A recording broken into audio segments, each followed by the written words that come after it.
ನಮಸ್ಕಾರ, ಮಜಾ ಟಿವಿಗೆ ಸ್ವಾಗತ. ಮಂಗಳವಾರದ ಆಸೆ ಸೀರಿಯಲ್ ಸಂಚಿಕೆಯನ್ನು ನೋಡೋಣ ಬನ್ನಿ.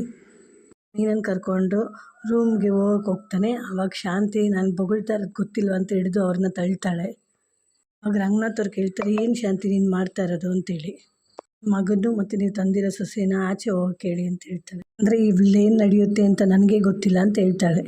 ಅದಕ್ಕೆ ರಂಗನಾಥ್ ಅವ್ರು ಕೇಳ್ತಾರೆ, ಇವ್ರು ಯಾಕೆ ಮನೆ ಬಿಟ್ಟು ಹೋಗಬೇಕು ಅಂತೇಳಿ. ಅದಕ್ಕೆ ಶಾಂತಿ ಹೇಳ್ತಾಳೆ, ಇವರಿಂದ ತಾನೇ ಶ್ರುತಿ ರವಿ ಮನೆ ಬಿಟ್ಟು ಹೋಗಿರೋದು ಅಂತ ಹೇಳ್ತಾಳೆ. ಬೆರಳು ಗಾಯ ಆದರೆ ಕೈಯೇ ಮುರ್ಕೊಳಕ್ಕಾಗುತ್ತಾ ಅಂತ ಹೇಳ್ತಾರೆ. ಅದಕ್ಕೆ ಅವಳು ಹೇಳ್ತಾಳೆ, ಈ ಥರ ಸಿದ್ಧಾಂತ ಕೇಳಿ ಕೇಳಿ ಮನೆಯೇ ಸರ್ವನಾಶ ಆಗೋಯಿತು ಅಂತ ಹೇಳ್ತಾಳೆ. ರಂಗನಾಥ್ ಅವ್ರು ಹೇಳ್ತಾರೆ, ನಿನ್ನ ತಲೆ ಹರಟೆ ಮಾತುಗಳು ಕೇಳಿ ಕೇಳಿನೇ ಮನೆ ಸರ್ವನಾಶ ಆಗಿರೋದು ಮತ್ತು ಮನಸ್ಸುಗಳು ಮುರಿದೋಗಿರೋದು ಅಂತ ಹೇಳ್ತಾರೆ. ಏನು ಬಂದಿದೆ ನಿನಗೆ ಆಳೋದೋಳೆ, ನಿನಗೇನು ಬಂದಿದೆ ಅಂತೇಳು. ಒಬ್ಬ ಮಗ ಮನೆ ಬಿಟ್ಟು ಹೋಗಿದ್ದಾನೆ, ಇನ್ನೊಂದು ಎತ್ತು ಮಗನ ಮನೆ ಬಿಟ್ಟು ಕಳಿಸ್ಬೇಕು ಅಂತಿದೀಯಾ ಅಂತ ಹೇಳ್ತಾರೆ. ಶಾಂತಿ ಹೇಳ್ತಾಳೆ, ಬಂಗಾರದ ಮೊಟ್ಟೆನೂ ಮತ್ತು ಅಳಿಸೋಗಿರೋ ಆಮ್ಲೆಟ್ನು ಒಂದಾಗಿ ಹೇಳ್ತೀರಾ ನೀವು ಅಂತ ಹೇಳ್ತಾಳೆ. ರವಿ ಚಿನ್ನದಂತವನು, ಇವನು ಕೊಳಕು ಮಂಡಲದಂಥವನು ಅಂತ ಹೇಳ್ತಾಳೆ. ಇರೋ ಜಾಗದಲ್ಲಿ ಪ್ರೀತಿ ಇರಲ್ಲ, ನಗು ಸುಖ ಶಾಂತಿ ಯಾವುದು ಇರಲ್ಲ ಅಂತ ಹೇಳ್ತಾಳೆ. ಇವನ್ನ ಮೊದಲು ಮನೆ ಬಿಟ್ಟು ಆಚೆ ಕಳಿಸ್ರಿ ಅಂತ ಹೇಳ್ತಾರೆ. ಅದಕ್ಕೆ ರಂಗನಾಥ್ ಅವ್ರು ಹೇಳ್ತಾರೆ, ಒಂದು ನಿಮಿಷ ಸುಮ್ಮನೆ ಇರು ಅಂತೇಳಿ. ಶಾಂತಿ ಮಾತಾಡಕ್ಕೆ ಹೋದಾಗ ರಂಗನಾಥ್ ಅವರು ಕೋಪದಿಂದ ಹೇಳ್ತಾರೆ, ಸುಮ್ಮನೆ ಇರು ಅಂತೇಳಿ. ಆವಾಗ ರಂಗನಾಥ್ ಅವ್ರು ಹೇಳ್ತಾರೆ ಸೂರ್ಯನ ಹತ್ರ, ನೀನು ಸಮಾಧಾನವಾಗಿದ್ದಕ್ಕೆ ನಿನಗೆ ಪ್ರಶಂಸೆಗಳಪ್ಪ ಅಂತ ಹೇಳ್ತಾರೆ. ಅದಕ್ಕೆ ಶಾಂತಿ ಹೇಳ್ತಾಳೆ, ಕೊಟ್ಬಿಟ್ರು ಪದ್ಮ ವಿಭೂಷಣ ಅಂತ ಹೇಳ್ತಾಳೆ. ಅದಕ್ಕೆ ರಂಗನಾಥ್ ಅವರು ಕೋಪ ಬಂದು ಸುಮ್ಮನೆ ಇದೆ ಅಂತ ಹೇಳ್ತಾರೆ. ನಿನ್ನ ತಂದೆ ಸೂರ್ಯ ಹತ್ರ ಹೇಳ್ತಾರೆ, ನಿನ್ನ ತಾಳ್ಮೆಗೆ ಮೆಚ್ಚುಗೆ ಇದೆ, ಆದರೆ ನೀನು ಅವ್ರು ನೋಡ್ದಿದ್ದು ಸರಿ ಹೋಗಿಲ್ಲಪ್ಪ ಅಂತೇಳಿ. ಅದಕ್ಕೆ ಸೂರ್ಯ ಹೇಳ್ತಾನೆ, ನನಗೆ ವಿಷ್ಣು ಅಷ್ಟು ತಾಳ್ಮೆ ಇದೆ, ಆದರೆ ಅಷ್ಟೇ ನರಸಿಂಹನಷ್ಟು ಕೋಪ ಇದೆ ಅಂತ ಹೇಳ್ತಾನೆ. ಅದಕ್ಕೆ ಮನೋಜ ಹೇಳ್ತಾನೆ, ನಿನಗೆ ಹಳೆ ದ್ವೇಷ ಇತ್ತು ಅವ್ರ ಮೇಲೆ, ಅದಕ್ಕೆ ಹೊಡೆದೆ, ಸುಮ್ಮನೆ ಇರೋ ಅಂತ ಹೇಳ್ತಾನೆ. ಸೂರ್ಯ ಹೇಳ್ತಾನೆ, ನಿನ್ನ ಮೇಲೆ ಅವ್ರಿಗಿಂತ ನನಗೆ ಕೋಪ ಇದೆ, ಆದರೆ ಸಿಕ್ಕ ಕಡೆ ನೀನು ನೋಡಿತಾ ಇದ್ದೀನ ಅಂತ ಹೇಳ್ತಾನೆ. ರೋಹಿಣಿ ಕೋಪದಿಂದ ಸೂರ್ಯ ಅಂತ ಹೇಳ್ತಾಳೆ. ಕೋಪದಿಂದ ಮೀನಾ ರೋಹಿಣಿ ಅಂತ ಹೇಳ್ತಾಳೆ. ರೋಹಿಣಿ ಹೇಳ್ತಾಳೆ, ನನ್ನ ಗಂಡನ್ನ ಹೊಡಿತೀನಿ ಅಂದಿದ್ದು ಸರಿನಾ ಅಂತೇಳಿ. ಮೀನಾ ಹೇಳ್ತಾಳೆ, ಹೊಡಿತಿಲ್ಲ ಅಂತ ಹೇಳಿದ್ದು ಅಂತ. ಶಾಂತಿ ಹೇಳ್ತಾಳೆ ಮೀನಾ ಹತ್ರ, ನೀನು ಯಾಕೆ ಕಿರ್ಚಾಡ್ತಾ ಇರೋದು ಅವಳ ಮೇಲೆ, ಅವರಿಬ್ಬರು ಮನೆ ಬಿಟ್ಟು ಹೋಗೋಕ್ಕೆ ಕಾರಣ ನೀನೇ ಅಂತ ಹೇಳ್ತಾಳೆ. ನಾನಾ ಕಾರಣ ಅಂತ ಮೀನಾ ಹೇಳ್ತಾಳೆ. ಅದಕ್ಕೆ ಶಾಂತಿ ಹೇಳ್ತಾಳೆ, ನಿನ್ನ ಗಂಡನ ಕೈಯಿಂದ ಓಡಿಸ್ತಲ್ಲ ಅದಕ್ಕೆ ಅಂತ. ಅದಕ್ಕೆ ಮೀನಾ ಹೇಳ್ತಾಳೆ, ನಾನೇ ರವಿ ಶ್ರುತಿನ ಮನೆಗೆ ಕರ್ಕೊಂಡು ಬಂದಿದ್ದು ಅಂತ ಹೇಳ್ತಾಳೆ. ನಾನು ಯಾಕತ್ತೆ ಅವ್ರನ್ನ ಮನೆ ಬಿಟ್ಟು ಓಡಿಸ್ತೀನಿ ಅಂತ. ಶಾಂತಿ ಹೇಳ್ತಾಳೆ, ಕರ್ಕೊಂಬಂದ್ಬಿಟ್ರೆ ಇವಾಗ ಏನು, ಅವ್ರ ಶ್ರೀಮಂತಿಗೆ ವೈಭವ ಎಲ್ಲ ನಿನ್ನ ಕಣ್ಗೆ ಹೋಗ್ತಾ ಇದೆ ಮೀನಾ ಅಂತ ಹೇಳ್ತಾರೆ. ರಂಗನಾಥರು ಹೇಳ್ತಾರೆ, ನಾನು ಮಾತಾಡ್ತಾ ಇದ್ದೀನಿ ತಾನೇ, ಸುಮ್ಮನೆ ಇರು. ನೀನೇ ಹೇಳ್ದೆ ಇಟ್ಕೆ ಮೇಲೆ ಇಟ್ಕೆ ಮನೆತನ ಅಂತೆಲ್ಲ ಹೇಳ್ದೆ, ಒಬ್ಬ ಮಗ ಮನೆ ಬಿಟ್ಟು ಹೋಗಿದ್ದಾನೆ ಅಂತ ದುಃಖವಾಗಿದ್ದೆ, ಇವಾಗ ಈ ಮಗನ್ನು ಓಡಿಸ್ಬೇಕು ಅಂತೇಳಿ ಇದೆಯಾ ಅಂತ ಹೇಳ್ತಾರೆ. ಅದಕ್ಕೆ ಶಾಂತಿ ಹೇಳ್ತಾಳೆ, ಇವ್ರು ಮನೆ ಬಿಟ್ಟು ಹೋದರೆ ಸುಖ ಶಾಂತಿ ನೆಮ್ಮದಿ ಎಲ್ಲ ಮನೇಲಿರುತ್ತೆ, ಒಂದಿಡೀ ಅಕ್ಕಿನೂ ಮಿಕ್ಕುತ್ತೆ, ಇವ್ರನ್ನ ಮನೆ ಬಿಟ್ಟು ಆಚೆ ಕಳಿಸ್ರಿ, ಇವ್ರು ಹೋಗಿಲ್ಲ ಅಂದರೆ ನಾನು ಈ ಮನೇಲಿರಲ್ಲ ಅಂತ ಹೇಳ್ತಾಳೆ. ಒಂದು ನಾನು ಇರಬೇಕು ಈ ಮನೇಲಿ, ಇಲ್ಲ ಅವ್ರು ಇರಬೇಕು ಅಂತ ಕೋಪದಿಂದ ಹೇಳ್ತಾಳೆ. ಸೂರ್ಯ ಹೇಳ್ತಾನೆ, ಇದನ್ನು ಯೋಚನೆ ಮಾಡಬೇಕಾಗಿದ್ದೆ, ಸಕ್ಕರೆ ನೀನು ಮನೆ ಬಿಟ್ಟು ಯಾವಾಗ ಹೋಗ್ತೀಯಾ, ಎಲ್ಲಾದರೂ ವ್ಯವಸ್ಥೆ ಮಾಡ್ಕೊಂಡಿದ್ಯಾ, ಇಲ್ಲ ನಾನೇ ವ್ಯವಸ್ಥೆ ಮಾಡಬೇಕಾ, ಚಿಂತೆ ಮಾಡಬೇಡ ಅಂತೇಳಿ ಸೂರ್ಯ ಮೀನಾ ಹತ್ರ ಹೇಳ್ತಾನೆ, ಹೋಗಮ್ಮ ಬಟ್ಟೆ ಎಲ್ಲ ಪ್ಯಾಕ್ ಮಾಡ್ಕೊಂಡು ಬಾ ಹೋಗಮ್ಮ ಅಂತ ಹೇಳ್ತಾನೆ. ಮೀನಾ ಹತ್ರ ಹೇಳ್ತಾರೆ, ನೀನೇನೋ ನೀನು ಅವಳ ಥರನೇ ಮಾತಾಡ್ತಾ ಇದೆಯಲ್ಲೋ ಅಂತೇಳಿ. ಸೂರ್ಯ ಹೇಳ್ತಾನೆ, ಹೇಳಿದ್ರಲ್ಲಪ್ಪ 2 ಅಡಿ ಅಕ್ಕಿ ಮಿಕ್ಕುತ್ತೆ ಅಂತೇಳಿ, ಅದಕ್ಕೆ ಮೀನಾ ಹೋಗಿ ಬಟ್ಟೆ ಎಲ್ಲ ಪ್ಯಾಕ್ ಮಾಡ್ಕೊಂಡು ಬಾ ಅಮ್ಮ ಅಂತ ಹೇಳ್ತಾನೆ. ಅದ್ರ ಜೊತೆ ಹಾಗೆ ಅಪ್ಪನ ಬಟ್ಟೆನೂ ಪ್ಯಾಕ್ ಮಾಡ್ಕೊಂಡು ಬಾ ಮೀನಾ ಅಂತ ಹೇಳ್ತಾನೆ. ಅಂತ ಕೇಳ್ತಾಳೆ, ಇವ್ರು ಯಾಕೆ ನಿಮ್ಮ ಜೊತೆ ಬರಬೇಕು ಅಂತೇಳಿ. ನಿಮ್ಮಪ್ಪ ನಿನಗೆ ಕೊಟ್ಟಿದ್ದ ಮನೆ ನಿನ್ನ ಸ್ವಂತದ್ದು, ಆದರೆ ನಮ್ಮಪ್ಪ ನನ್ನ ಸ್ವಂತ, ನಾನು ಕರ್ಕೊಂಡು ಹೋಗ್ತೀನಿ ಅಂತ ಸೂರ್ಯ ಹೇಳ್ತಾನೆ. ಅವ್ರ ತಂದೆ ಹತ್ರ ಹೇಳ್ತಾನೆ, ಅಪ್ಪ ಈ ಮನೇಲಿದ್ದರೆ ನಿನಗೆ ಸುಖ ಶಾಂತಿ ನೆಮ್ಮದಿ ಏನೂ ಇರಲ್ಲ, ಬಾಪ ನನ್ನ ಜೊತೆ ನಿನ್ನನ್ನು ರಾಜನ ಥರ ನೋಡ್ಕೊತೀನಿ ಅಂತ ಹೇಳ್ತಾನೆ. ಅದಕ್ಕೆ ಸೂರ್ಯ ಅಪ್ಪ ಹೇಳ್ತಾರೆ, ನಾನು ಇದನ್ನೇ ಹೇಳಬೇಕು ಅಂತಿದ್ದೆ ಕಣೋ, ಹಾಗೆ ಆಗಲಿ ಬಾ ಹೋಗೋಣ ಅಂತ ಹೇಳ್ತಾರೆ. ಶಾಂತಿ ಹೇಳ್ತಾಳೆ, ನೀವೆಲ್ಲೂ ಹೋಗೋದು ಬೇಡ ಅಂತೇಳಿ. ರಂಗನಾಥ್ ಅವ್ರು ಹೇಳ್ತಾರೆ, ಈ ಮನೆ ಒಂದು ನರಕ, ಇನ್ನೂ ನರಕದಲ್ಲೇ ಬಿದ್ದು ಇರಬೇಕು ಅಂತ ಹೇಳ್ತೀಯಾ ಅಂತ. ಅದಕ್ಕೆ ಶಾಂತಿ ಕೇಳ್ತಾಳೆ, ಈ ಮನೆ ನಿಮಗೆ ನರಕನ ರೀ ಅಂತ. ಅದಕ್ಕೆ ರಂಗನಾಥ್ ಅವ್ರು ಹೇಳ್ತಾರೆ, ಹೌದು ಈ ಮನೆ ನನಗೆ ನರಕನೇ, ನಿನಗೆ ನೆಮ್ಮದಿ ಬೇಕು, ಮಗನ ಮನೆ ಬಿಟ್ಟು ಕಳಿಸ್ತಾ ಇದೀಯಾ, ನನಗೆ ನೆಮ್ಮದಿ ಬೇಕು, ಅದಕ್ಕೋಸ್ಕರ ಮಗನ ಜೊತೆ ಹೋಗ್ತಾ ಇದ್ದೀನಿ ಅಂತ ಹೇಳ್ತಾರೆ. ಮನೋಜ ಕೇಳ್ತಾನೆ, ಇದು ಯಾವ ಸೀಮೆ ನ್ಯಾಯ ಅಪ್ಪ ಅಂತೇಳಿ. ಮತ್ತು ಮನೋಜ್ ಹತ್ರ ಹೇಳ್ತಾರೆ, ಇದು ಇಂಡಿಯನ್ ಪೀನಲ್ ಕೋಡ್ ಅಲ್ಲ, ಎಮೋಷ್ನಲ್ ಕೋಡು, ನಿನ್ನ ಥರ 2 ಕೋಡ್ ಇಟ್ಕೊಂಡಿರೋನಿಗೆ ಏನು ಗೊತ್ತಾಗಲ್ಲ ಬಿಡು ಅಂತ ಹೇಳ್ತಾರೆ. ಅಂತ ಹೇಳ್ತಾಳೆ, ನೀವು ಮನೆ ಬಿಟ್ಟು ಹೋಗಬಾರ್ದು ಅಂತೇಳಿ. ಅದಕ್ಕೆ ರಂಗನಾಥ್ ಅವ್ರು ಹೇಳ್ತಾರೆ, ಇಲ್ಲ ಕಣೆ, ನಾನು ಸೂರ್ಯನ ಪರ ಇರೋನು, ಸೂರ್ಯನ ಜೊತೆನೇ ಇರೋದು ಅಂತ ಹೇಳ್ತಾರೆ. ನಾನು ಈ ಮನೆಯಲ್ಲೇ ಇರಬೇಕು ಅಂತಂದರೆ ಸೂರ್ಯನು ಈ ಮನೆಯಲ್ಲೇ ಇರಬೇಕು ಅಂತ ಹೇಳ್ತಾನೆ. ಹೇಳ್ತಾನೆ, ಸಕ್ಕರೆ ತುಂಬ ಕೋಪದಿಂದ ನೋಡ್ತಾ ಇದ್ದಾರಪ್ಪೋ, ನಾನಿರಲ್ಲ ಇಲ್ಲಿ ಅಂತೇಳಿ. ಅದಕ್ಕೆ ರಂಗನಾಥ್ ಹೇಳ್ತಾನೆ, ನೀನಿರಲ್ಲ ಅಂದರೆ ನಾನು ಇರಲ್ಲ ಅಂತೇಳಿ. ನೋ ಪ್ರಾಬ್ಲಮ್, ಹೋಗೋಣ ನಡಿ ಅಂತ ಹೇಳ್ತಾರೆ. ಅದಕ್ಕೆ ಶಾಂತಿ ಹೇಳ್ತಾಳೆ, ಇವರು ಇದೇ ಮನೆಯಲ್ಲೇ ಇರಲಿ, ಹೇಗೆಲ್ಲ ನನ್ನ ಆಟ ಆಡಿಸ್ತೀರಲ್ವಾ, ನನಗೂ ಗೊತ್ತು ಆಟ ಆಡ್ಸೋಕ್ಕೆ ಬರುತ್ತೆ ಅಂತ ಹೇಳ್ಬಿಟ್ಟು ಹೇಳಿ ಒಳಗಡೆ ಹೋಗ್ತಾಳೆ. ಸೂರ್ಯ ತಂದೆ ಸೂರ್ಯ ಹತ್ರ ಹೇಳ್ತಾರೆ, ಸೂರ್ಯ ಮೀನಾ ಒಳಗಡೆ ಹೋಗಿ ಅಂತ ಹೇಳ್ತಾರೆ. ಮೀನಾ ಸೂರ್ಯನ ಹತ್ರ ಕೇಳ್ತಾಳೆ, ಅತ್ತೆ ಇಷ್ಟು ಬೇಜಾರಾಗಿ ಮಾತಾಡಿದ್ರು ಇದೇ ಮನೇಲಿ ಇರಬೇಕು ಅನ್ನೋ ಹಠ ಏನ್ರಿ ನಿಮಗೆ ಅಂತೇಳಿ. ಸೂರ್ಯ ಹೇಳ್ತಾನೆ, ಒಂದು ಸ್ಕೂಲಲ್ಲಿ ಕೆಟ್ಟ ಮಕ್ಕಳು ಇರ್ತಾರೆ, ಒಳ್ಳೆ ಮಕ್ಕಳು ಇರ್ತಾರೆ. ಅದೇ ಥರ ನಾನು ಕೆಟ್ಟ ಸ್ಟೂಡೆಂಟೇ ಆಗಿರ್ಬೋದು, ಬಿಟ್ಟು ಹೋಗೋಕ್ಕಾಗಲ್ಲ, ಮನೆ ಬಿಟ್ಟು ಹೋಗ್ಬಿಡ್ಬೋದು. ಆದರೆ 10 ವರ್ಷ ಆದಮೇಲೆ ಇವ್ರಿಗೆ ವಯಸ್ಸಾಗಿರುತ್ತೆ, ಯಾರು ಇವ್ರನ್ನ ನೋಡ್ಕೊಳೋರು ಇರಲ್ಲ ಅಂತ ಹೇಳ್ತಾನೆ. ಅವ್ರ ಹೆಂಡ್ತಿ ನೋಡ್ಕೊಬೇಕು, ರವಿ ಅವನ ಹೆಂಡ್ತಿ ನೋಡ್ಕೊಬೇಕು, ಈ ಹೆಂಡ್ತಿ ಗಂಡನ ಯಾರು ನೋಡ್ಕೋತಾರೆ ಹೇಳೋ ಅಂತಾನೆ. ನಾಯಿ ಬನ್ನ ಹಾಕಿದ್ರು ಬಾಲ ಅಲ್ಲಾಡಿಸುತ್ತೆ, ಕಲ್ಲು ಹಾಕಿದ್ರು ಬಾಲ ಅಲ್ಲಾಡಿಸುತ್ತೆ, ಈ ಮನೆಗೆ ನನ್ನ ನಾಯಿನೇ ಅಂತ ಹೇಳ್ತಾನೆ. ಅವ್ರ ಬೇಜಾರಿಂದ, ಯಾಕಂದ ಈ ರೀತಿ ಮಾತಾಡ್ತೀಯ ಅಂತ ಹೇಳ್ತಾರೆ. ಅಂತ ಅವ್ರ ತಂದೆನ ತಪ್ಕೊಂಡು ಹೇಳ್ತಾನೆ, ಅಪ್ಪ ನೀನೇ ನನ್ನ ಪ್ರಪಂಚಪ್ಪ, ಈ ಜಾಗ ಬಿಟ್ಟು ಹೋಗೋಕ್ಕಾಗಲ್ಲ, ನಿನ್ನ ಕಣ್ಣಲ್ಲಿ ಕಾಣಿಸ್ತಾ ಇದೆ ಆ ಮಗ ಮನೆ ಬಿಟ್ಟು ಹೋಗಿರೋದು, ನಾನು ಹೋಗಿ ನಿನಗೆ ನೋವು ಕೊಡೋಕ್ಕಾಗಲ್ಲಪ್ಪ. ಅಕಸ್ಮಾತ್ ರವಿ ಮನೆಗೆ ಬಂದು ನಿನ್ನನ್ನು ಚೆನ್ನಾಗಿ ನೋಡ್ಕೊತೀನಿ ಅನಿಸಿದ್ದಿನ ಸಕ್ಕರೆ ಮನಸ್ಸು ನೋವು ಮಾಡ್ದಿರ ನಾನು ಈ ಮನೆಯಿಂದ ಹೊರಟೋಗ್ತೀನಪ್ಪ ಅಂತ ಹೇಳ್ತಾನೆ. ಹಾಗೆ ಹೇಳಿ ರೂಮ್ ಒಳಗಡೆ ಹೋಗ್ತಾನೆ.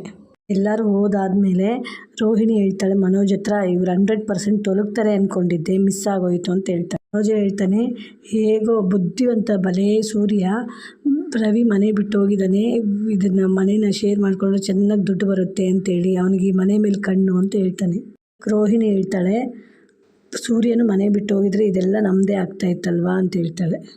ರವಿ ಮತ್ತೆ ಕೆಲಸಕ್ಕೆ ಹೋಟ್ಲಿಗೆ ವಾಪಸ್ ಬರ್ತಾನೆ. ಆವಾಗ ಜೊತೆಲಿ ಕೆಲಸ ಮಾಡೋದು ಕೇಳ್ತಾನೆ, ರವಿ ಏನು ಇಷ್ಟು ಬೇಗ ಬಂದುಬಿಟ್ಟೆ, ಛತ್ರದಿಂದ ಡೈರೆಕ್ಟಾಗಿ ಬಂದುಬಿಟ್ಟಿದ್ಯಾ ಅಂತ ಕೇಳ್ತಾನೆ. ಮತ್ತೆ ಇನ್ನೊಬ್ಬ ಕೇಳ್ತಾನೆ, ಏನು ರವಿ ಇಷ್ಟು ಬೇಗ ಬಂದುಬಿಟ್ಟಿದ್ಯಾ ಅಂತ ಕೇಳ್ತಾನೆ. ರವಿ ಹೇಳ್ತಾನೆ, ಏನು ಎಲ್ಲರೂ ಇದೇ ಪ್ರಶ್ನೆ ಕೇಳ್ತೀರಲ್ಲ ಅಂತ. ಜೊತೆಲಿ ಕೆಲಸ ಮಾಡೋನು ಕೇಳ್ತಾನೆ, 3 ದಿನ ರಜೆ ಕೇಳಿದ್ದಲ್ವೋ ಅದಕ್ಕೆ ಕೇಳಿದೆ ಅಂತ. ಇಲ್ಲ ಮುಗೀತೇನೋ ತಾಳಿ ಶಾಸ್ತ್ರ. ಅದಕ್ಕೆ ರವಿ ಹೇಳ್ತಾನೆ, ಹಾಂ ಅಲ್ಲಿ ತಾಳಿ ಜೋಡಿಸೋದಾಗಿರಲಿಲ್ಲ, ಸಂಬಂಧಗಳು ಮುರಿಯೋದಾಗಿತ್ತು ಕಣೋ ಅಂತ ಹೇಳ್ತಾನೆ. ರವಿ ಹೇಳ್ತಾನೆ, ಫ್ರೆಂಡಾಗಿ ಒಂದು ಮಾತು ಹೇಳ್ತೀನಿ ನೋಡು, ಮದುವೆ ಮಾತ್ರ ಆಗಬೇಡ, ಅದು ಫ್ಯಾಮಿಲಿ ಎಮೋಷನ್ ಇದ್ದರೆ ಮದುವೆನೇ ಆಗಬೇಡ, ಎಲ್ಲ ಕಡೆಯಿಂದ ಪ್ರಾಬ್ಲಮ್ ಬರುತ್ತೆ ಅಂತ ಹೇಳ್ತಾನೆ. ರೋಹಿಣಿಗೆ ಕಾಲ್ ಮಾಡ್ತಾಳೆ. ಕಾಲ್ ಮಾಡಿಬಿಟ್ಟು, ಏನಮ್ಮ ಅದೃಷ್ಟವಂತೆ, ಯಾವಾಗ ಬರ್ತೀಯ ಪಾರ್ಲರ್ಗೆ ಅಂತ ಕೇಳ್ತಾಳೆ. ನಾನು ಅದೃಷ್ಟವಂತೆ ಅಂತ ಹೇಳ್ತಾಳೆ. ಹೇಗೋ ಪ್ರಾಬ್ಲಮಿಂದೆಲ್ಲ ತಪ್ಪಿಸ್ಕೊಂಡಲ್ಲ, ನಾವು ಛತ್ರದಲ್ಲಿ ಹಾಕಿದ ಪ್ಲ್ಯಾನ್ ಇದಾದ್ರೂ ನಿನ್ನ ಹೇಗೋ ತಪ್ಪಿಸ್ಕೊಂಡಲ್ಲ ಅಂತ. ರೋಹಿಣಿ ಹೇಳ್ತಾಳೆ, ಅಷ್ಟರ ಮಟ್ಟಿಗೆ ನಾನು ಅದೃಷ್ಟವಂತೇನೆ ಕಣೆ, ಹೇಗೋ ಪ್ರಾಬ್ಲಮ್ ಸಾಲ್ವ್ ಆಯ್ತಲ್ಲ ಅಂತೇಳಿ. ಅದಕ್ಕೆ ಪೂಜೆ ಹೇಳ್ತಾಳೆ, ಇದು ಬರೀ ಟೆಂಪ್ರವರಿ ಬ್ರೇಕ್ ಅಷ್ಟೇ. ಹೌದು, ನಿಮ್ಮ ಅತ್ತೆ ಇವಾಗ ಜ್ಞಾಪಕ ಒಂದು ಕೇಳಿದ್ರೆ, ನಿಮ್ಮಪ್ಪ ಛತ್ರಕ್ಕೆ ಬಂದಿಲ್ಲ, ಓಕೆ, ಮನೆಗೆ ಇನ್ನೂ ಯಾಕೆ ಬಂದಿಲ್ಲ ಅಂದರೆ ಏನು ಹೇಳ್ತೀಯಾ ಅಂತೇಳೆ. ರೋಹಿಣಿ ರೂಮ್ ಬಾಗಿಲು ತಟ್ಟೋ ಸದ್ದು ಬರುತ್ತೆ. ಇರು 1 ನಿಮಿಷ ಪೂಜಾ ಅಂತೇಳಿ ಬಂದು ಬಾಗಿಲು ತೆಗಿತಾಳೆ. ಅವಾಗ ಮೀನಾ ಹೇಳ್ತಾಳೆ, ಊಟ ರೆಡಿ ಆಗಿದೆ ಬನ್ನಿ ಅಂತೇಳಿ. ಹಾಂ ನಾನು ಬರ್ತೀನಿ ಹೋಗಿ ಅಂತ ಹೇಳ್ತಾಳೆ. ಮತ್ತು ರೋಹಿಣಿ ಒಳಗಡೆ ಬಂದು ಫೋನಲ್ಲಿ ಪೂಜಾ ಹತ್ರ ಹೇಳ್ತಾಳೆ, ಆ ಟೈಮ್ ಬಂದಾಗ ನಾವೇನಾದರೂ ಮಾಡ್ಕೊಳ್ಳೋಣ, ತಿಂಡಿ ತಿಂದು ಪಾರ್ಲರ್ಗೆ ಬರ್ತೀನಲ್ಲ ಮಾತಾಡ್ಕೊಳ್ಳೋಣ ಬಿಡು ಅಂತ ಹೇಳ್ತಾಳೆ. ಮೀನಾ ಎಲ್ಲರಿಗೂ ತಟ್ಟೆ ಇಡ್ತಾಳೆ ಡೈನಿಂಗ್ ಟೇಬಲಲ್ಲಿ. ಆವಾಗ ಮನೋಜ್ ಅಲ್ಲಿಗೆ ಬರ್ತಾನೆ, ಮತ್ತು ಸೂರ್ಯನೂ ಬರ್ತಾನೆ. ಮನೋಜ್ ಹತ್ರ ಹೇಳ್ತಾನೆ, ಏನು ಪೆಂಗ್ಯ ಊಟಕ್ಕೆ ಕರೆಕ್ಟ್ ಟೈಮಿಗೆ ಬಂದುಬಿಟ್ಟಿದ್ಯಾ ಅಂತ ಹೇಳ್ತಾನೆ. ಮೀನಾ ಹೋಗಿ ಅವ್ರ ಅತ್ತೆ ಮಾವನ ಊಟಕ್ಕೆ ಕರೀತಾಳೆ. ಅದಕ್ಕೆ ಅವ್ರ ಮಾವ ಬರ್ತೀನಿ ನಡಿಯಮ್ಮ ಅಂತೇಳಿ, ಅತ್ತೆ ನೀವು ಬನ್ನಿ ಅಂತ ಹೇಳ್ತಾಳೆ. ಅದಕ್ಕೆ ಅವ್ರ ಅತ್ತೆ ಹೋಗೆ ಅಂತ ಹೇಳ್ತಾರೆ. ಅದಕ್ಕೆ ಸೂರ್ಯ ಹೇಳ್ತಾನೆ, ನಿನ್ನ ಬಾಮ್ಮ ಅವ್ರು ಬರ್ತಾರೆ ಅಂತೇಳಿ. ಆವಾಗ ರಂಗನಾಥ್ ಅವ್ರು ಹೇಳ್ತಾರೆ, ಬಾ ಊಟಕ್ಕೆ ಹೋಗೋಣ ನಾವು ಅಂತೇಳಿ. ನನಗೇನು ಊಟ ಬೇಡ, ಅವರಿಬ್ಬರೇ ಚೆನ್ನಾಗಿ ತಿನ್ನಲಿ ಅಂತ ಹೇಳಿದಾಗ ಸೂರ್ಯ ಹೇಳ್ತಾನೆ, ಮನೋಜ ಸಕ್ಕರೆ ನಿಮ್ಮಿಬ್ಬರಿಗೂ ಪೌಡ್ರಮ್ಮನಿಗೂ ನಿಮ್ಗೆ ತೂಕ ಅಂತ ಉಗಿತಾ ಇದ್ದಾರಲ್ವ ಅಂತೇಳಿ. ಮನೋಜೇ ಅಂತ ಹೇಳ್ತಾನೆ. ಅದಕ್ಕೆ ಸೂರ್ಯ ಸಮಾಧಾನ ತಿನ್ನೋ ಅಂತ ಹೇಳ್ತಾನೆ. ರಂಗನಾಥ್ ಅವರು ಶಾಂತಿ ಹತ್ರ ಹೇಳ್ತಾರೆ, ಬೇಜಾರಾದರೂ ಕೋಪ ಆದರೂ ಊಟದ ಮುಂದೆ ತೋರಿಸ್ಕೋಬಾರ್ದು ಅಂತೇಳಿ ಹೇಳ್ತಾಳೆ. ತುಂಬಿದ ಮನೆ ಒಡೆದೋಯ್ತಲ್ಲ, ಯಾವ ಸಂತೋಷಕ್ಕೆ ನಾನು ಊಟ ಮಾಡಲಿ ಅಂತ ಹೇಳ್ತಾಳೆ. ಎಲ್ಲ ಸಮಸ್ಯೆಗೂ ತಲೆ ಸರಿ ಮಾಡುತ್ತೆ, ಹಾಗೆ ಕಾಲ ಸರಿ ಮಾಡುತ್ತೆ. ಊಟದ ಮೇಲೆ ಕೋಪ ತೋರಿಸ್ಬಾರ್ದು ಯಾವುದಕ್ಕೂ. ನಾವು ಮಾತ್ರ ಅನ್ನನೇ ಸರಿ ಮಾಡೋಕ್ಕಾಗೋದು, ಅನ್ನ ಪರಬ್ರಹ್ಮ ಸ್ವರೂಪ ಅಂತ ಹೇಳ್ತಾನೆ. ಎಷ್ಟೋ ಜನ ಊಟ ಇಲ್ಲದೆ ಇದ್ದಾರೆ, ಊಟ ಮಾಡೋಣ ಅಂತ ಕರ್ಕೊಂಡು ಬರ್ತಾನೆ. ಶಾಂತಿ ತಟ್ಟೆ ಮುಂದೆ ಸುಮ್ಮನೆ ಕೂತಿರ್ತಾರೆ. ಅದಕ್ಕೆ ರಂಗನಾಥರು ಹೇಳ್ತಾರೆ, ತಿನ್ನು ಅಂತೇಳಿ. ಅದಕ್ಕೆ ಶಾಂತಿ ಹೇಳ್ತಾರೆ, ಹೇಗೆ ತಿನ್ನಬೇಕು ಅಂತ ಗೊತ್ತಾಗ್ತಾ ಇಲ್ಲ ಅಂತ. ಅದಕ್ಕೆ ಸೂರ್ಯ ಹೇಳ್ತಾನೆ, ಕೈಯಲ್ಲಿ ತಗೊಂಡು ಬಾಯಲ್ಲಿ ಇಟ್ಕೋಬೇಕು ಅಂತ ಹೇಳ್ತಾನೆ. ಅದಕ್ಕೆ ಶಾಂತಿ ಹೇಳ್ತಾಳೆ, ತಿಂದರೆ ಜೀರ್ಣ ಆಗಬೇಕಲ್ವಾ ಅಂತೇಳಿ. ಸೂರ್ಯ ಹೇಳ್ತಾನೆ, ತಿಂದರೆ ತಾನೇ ಜೀರ್ಣದ ಮಾತು ಅಂತ ಹೇಳ್ತಾನೆ. ಊಟ ಮಾಡಿದ್ರೆ ತಾನೇ ಗೊತ್ತಾಗೋದು ಜೀರ್ಣ ಆಗುತ್ತಾ ಅಂತೇಳಿ ಅಂತ ಹೇಳ್ತಾನೆ. ಅಂತ ಹೇಳ್ತಾಳೆ, ತಿನ್ನಕ್ಕೆ ಮನ್ಸು ಬಂದರೆ ತಾನೇ ಎಲ್ಲಿಂದ ಬರುತ್ತೆ ಅಂತೇಳಿ. ಅದಕ್ಕೆ ಸೂರ್ಯ ಹೇಳ್ತಾನೆ, ಆ ಪೋಸ್ಟಿಂದ ಬರ್ಬೋದು ಅಂತ ಹೇಳ್ತಾನೆ. ಸುಮ್ಮನಿರ್ರಿ ಅಂತ ಹೇಳ್ತಾಳೆ. ಓ ಸಾರಿ ಇವಾಗೆಲ್ಲ ಹೊಸ ಇದು ಬರ್ತಾ ಇದೆಯಲ್ಲ, ಗೂಗಲಲ್ಲಿ ವಾಟ್ಸ್ಯಾಪಲ್ಲಿ ಬರ್ಬೋದು ಅನಿಸುತ್ತೆ ಅಂತ. ಶಾಂತಿ ರಂಗನಾಥ್ ಅವ್ರ ಹತ್ರ ಹೇಳ್ತಾಳೆ, ರೀ ನಿಮ್ಮ ಮಗನ್ನ ಸುಮ್ಮನೆ ಇರೋಕೆ ಹೇಳ್ರಿ ಅಂತೇಳಿ. ಸೂರ್ಯ ಹತ್ರ ಹೇಳ್ತಾರೆ, ಯಾಕೋ ರೇಗಿಸ್ತೀಯ, ಅವಳು ಮೊದಲೇ ನೋವಲ್ಲಿದ್ದಾಳೆ, ಸುಮ್ಮನೆ ಇರೋ ಅಂತೇಳಿ. ಸೂರ್ಯ ಹೇಳ್ತಾನೆ, ಅಪ್ಪ ಕ್ಯಾರೆಕ್ಟ್ರ್ ಬದಲಾಗೋಂಗಿಲ್ಲಲ್ಲಪ್ಪ ಅಂತೇಳಿ. ಮನೋಜ್ ಹೇಳ್ತಾನೆ, ನಿನ್ನ ಕ್ಯಾರೆಕ್ಟ್ರು ಅಮ್ಮನಿಗೆ ನೋವು ಕೊಡೋದು ಸರಿ ಇಲ್ಲ ಕಣೋ ಅಂತ ಹೇಳ್ತಾನೆ. ಅದಕ್ಕೆ ಸೂರ್ಯ ಹೇಳ್ತಾನೆ, ಹೋಗಿ ರೂಮಲ್ಲಿ ಕುತ್ಕೊಂಡು ಊಟ ಮಾಡೋಗು, ಅವಾಗ 150 ಗ್ರಾಮ್ ನೋವು ನಿನಗೆ ಕಡಿಮೆ ಆಗ್ಬೋದು ಅಂತ ಹೇಳ್ತಾನೆ. ಶಾಂತಿ ಸೂರ್ಯನ ಹತ್ರ ಹೇಳ್ತಾಳೆ, ಊಟ ಮಾಡ್ಲಾ ಎದ್ದೋಗ್ಬಿಡ್ಲ ನಾನು, ಯಾಕೋ ಈ ಥರ ಹೊಟ್ಟೆ ಉರಿಸ್ತೀಯಾ ಅಂತ ಹೇಳ್ತಾಳೆ. ಸೂರ್ಯ ಹೇಳ್ತಾನೆ, ಸಾರಿ ಹಾಲು ಅನ್ನ ತಿನ್ನು, ಹೊಟ್ಟೆ ಉರಿ ಹೋಗುತ್ತೆ ಅಂತ ಹೇಳ್ತಾನೆ. ಅದಕ್ಕೆ ಶಾಂತಿ ಹೇಳ್ತಾಳೆ, ನಾನು ಹಾಲು ಅನ್ನ ತಿನ್ನಲ್ಲ ಅಂತೇಳಿ. ಅದಕ್ಕೆ ಸೂರ್ಯ ಹೇಳ್ತಾನೆ ತಮಾಷೆಗೆ, ಹಂಗಾದ್ರೆ ಅನ್ನ ಹಾಲು ತಿನ್ನು ಅಂತೀರಿ ಅಂತಾಳೆ. ಸೂರ್ಯ ಅಪ್ಪ ಅಂತಾನೆ. ಅದಕ್ಕೆ ಸೂರ್ಯ ಅವ್ರ ತಂದೆ ಹೇಳ್ತಾರೆ, ಅಯ್ಯೋ ನಿಮ್ಮ ಹತ್ರ ನಮಗೆ ಬಾಂಡ್ಲಿಗೆ ಬಿದ್ದಿರೋ ಬಜ್ಜಿ ಥರ ಆಗ್ಬಿಟ್ಟಿದೆಯಲ್ಲೋ ಲೈಫು ಅಂತ ಹೇಳ್ತಾನೆ. ಅದಕ್ಕೆ ಶಾಂತಿ ಹೇಳ್ತಾಳೆ, ನನಗೂ ಹಾಗೆ ಆಗ್ಬಿಟ್ಟಿದೆ ರೀ ಅಂತ ಹೇಳ್ತಾಳೆ. ಛತ್ರದಲ್ಲಿ ನನ್ನ ಮರ್ಯಾದೆ ಎಲ್ಲ ತೆಗೆದುಬಿಟ್ನಲ್ಲ, ಬೀಗರಿಗೆ ಹೇಗೆ ನನ್ನ ಮುಖ ತೋರಿಸೋದು ಅಂತ ಹೇಳ್ತಾಳೆ. ಛತ್ರಕ್ಕೆ ರೋಹಿಣಿ ಅಪ್ಪ ಬರದೇ ಇರೋದು ಒಳ್ಳೇದಾಯಿತು ಅಂತ ಹೇಳ್ತಾಳೆ. ಇದನ್ನೆಲ್ಲ ನೋಡಿದರೆ ಏನು ಗತಿ ಅಂತ ಹೇಳ್ತಾಳೆ. ಅದಕ್ಕೆ ಸೂರ್ಯ ತಮಾಷೆಗೆ ಹೇಳ್ತಾನೆ, ಅವರು ಮಲೇಷ್ಯಾದಿಂದ ಟಿಕೆಟ್ ತೊಗೊಂಡು ಬಂದಿದ್ರೆ ಇಲ್ಲಿ ಯಾವುದಾದ್ರೂ ಬಾಡಿಗೆಗೆ ಸೈಕಲ್ ತಗೊಂಡು ಕತ್ರಿ ಹೊಡ್ಕೊಂಡೆ ಮಲೇಷ್ಯಾಗೆ ಹೋಗ್ಬಿಟ್ಟಿರೋರು ಅಂತ ಹೇಳ್ತಾನೆ. ಸೂರ್ಯ ರೋಹಿಣಿ ಹತ್ರ ಕೇಳ್ತಾನೆ, ಎಲ್ಲಮ್ಮ ನಿಮ್ಮಪ್ಪ ಬಂದೇ ಇಲ್ವಲ್ಲಮ್ಮ ಅಂತ ಕೇಳ್ತಾನೆ. ಅವಾಗ ಶಾಂತಿ ರೋಹಿಣಿ ಹತ್ರ ಕೇಳ್ತಾಳೆ, ಎಲ್ಲೇ ರೋಹಿಣಿ ನಿಮ್ಮಪ್ಪ ಬರ್ತಾರೆ ಅಂತೀಯ ಅಂತ. ಅವಾಗ ಮನೋಜ್ ರೋಹಿಣಿ ಹತ್ರ ಹೇಳ್ತಾನೆ, ನನಗೇನೋ ಮಾವನ ನೋಡಬೇಕು ಅಂತಿದೆ, ಅವ್ರಿಗೆ ಅಳಿನ ನೋಡಬೇಕು ಅಂತಿಲ್ಲ, ಎಲ್ಲಿ ನಿಮ್ಮಪ್ಪ ಅಂತೇಳಿ. ಅವಾಗ ಶಾಂತಿ ರೋಹಿಣಿ ಹತ್ರ ಹೇಳ್ತಾಳೆ, ಈ ವಿಷಯ ಏನೋ ಬೇರೆ ಇದೆ, ಸತ್ಯ ಹೇಳ್ಬಿಡು ನನಗೆ ಅಂತ ಹೇಳ್ತಾಳೆ. ಗುಂಗ್ರಿ ಅಂತಾಳೆ. ತಮಾಷೆಗೆ ಹೇಳ್ತಾನೆ, ಪೌಡ್ರಮ್ಗಿಂತ ಹೊಸ ನಾಮಕರಣ ಚೆನ್ನಾಗಿದೆ ಗುಂಗ್ರಿ ಅನ್ನೋದು ಅಂತ ಹೇಳ್ತಾನೆ. ಶಾಂತಿ ಹೇಳ್ತಾಳೆ, ನೀನು ಸುಮ್ಮನೆ ಇರೋ ಅಂತೇಳಿ ರೋಹಿಣಿ ಹತ್ರ ಹೇಳ್ತಾರೆ, ನೀನು ನಿಜ ಹೇಳ್ಬಿಡೆ ಅಂತೇಳಿ.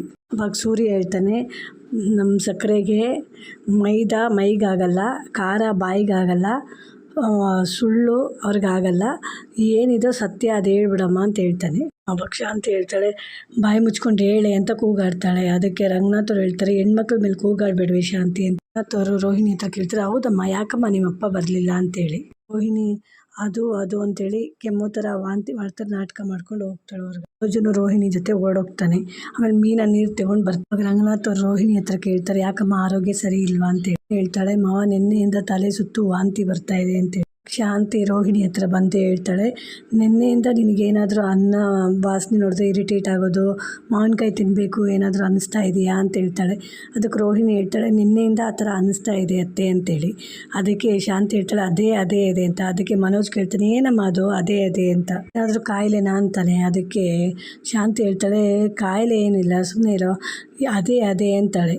ಅದಕ್ಕೆ ಸೂರ್ಯ ಕೇಳ್ತಾನೆ, ಅದೇ ಅಂದರೆ ಏನು ಅಂತ ಕೇಳ್ತಾನೆ. ಅದಕ್ಕೆ ಶಾಂತಿ ಹೇಳ್ತಾಳೆ, ರೋಹಿಣಿ ಪ್ರೆಗ್ನೆಂಟ್ ಆಗಿದ್ದಾಳೆ ಅಂತೇಳಿ. ಸೂರ್ಯ ಹೇಳ್ತಾನೆ, ಅಮ್ಮ ನೀನೇನು ಡಾಕ್ಟ್ರಾ ನಿನಗೆ ಗೊತ್ತಾಗೋಕ್ಕೆ ಅಂತೇಳಿ. ಅದಕ್ಕೆ ಶಾಂತಿ ಹೇಳ್ತಾಳೆ, ನಮ್ಮೂರಲ್ಲಿ ಎಲ್ಲರೂ ನನಗೆ ಹೇಳ್ತಾಯಿದ್ರು, ನೀನು ಡಾಕ್ಟ್ರು ಅಂತ ಹೇಳ್ತಾಯಿದ್ರು ಅಂತ ಹೇಳ್ತಾಳೆ. ಹತ್ರ ಹೇಳ್ತಾಳೆ, ಹೋಗಿ ಸಕ್ಕರೆ ತಗೊಂಡು ಬಾ ಹೋಗಿ ಮೀನಾ ಅಂತ ಹೇಳ್ತಾಳೆ. ಆಮೇಲೆ ರೋಹಿಣಿನ ಕರ್ಕೊಂಬಂದು ಕೂರಿಸಿ ಆಯಾಸ ಏನು ಮಾಡ್ಕೊಂಡು ಬಿಡಮ್ಮ ಅಂತ ಹೇಳ್ತಾಳೆ. ಇಲ್ಲ ಅತ್ತೆ, ನಾನು ಬ್ಯೂಟಿ ಪಾರ್ಲರ್ಗೆ ಹೋಗಬೇಕು ಅಂತ ರೋಹಿಣಿ ಹೇಳ್ತಾಳೆ. ಅದಿರಲಿ ಅಂತೇಳಿ ಸಕ್ಕರೆ ಮೀನ ತಂದಮೇಲೆ ಅವರಿಬ್ರಿಗೂ ತಿನ್ನಿಸ್ಬಿಟ್ಟು ಮನೋಜ್ ಹತ್ರ ಹೇಳ್ತಾಳೆ, ಡಾಕ್ಟ್ರ್ ಹತ್ರ ಕರ್ಕೊಂಡು ಹೋಗೋ ಅಂತ ಹೇಳ್ತಾಳೆ. ಇನ್ನು ಈ ಮನೆಯಲ್ಲಿ 3 ನಾ ಆಗುತ್ತೆ ಅಂತ ಹೇಳ್ತಾಳೆ.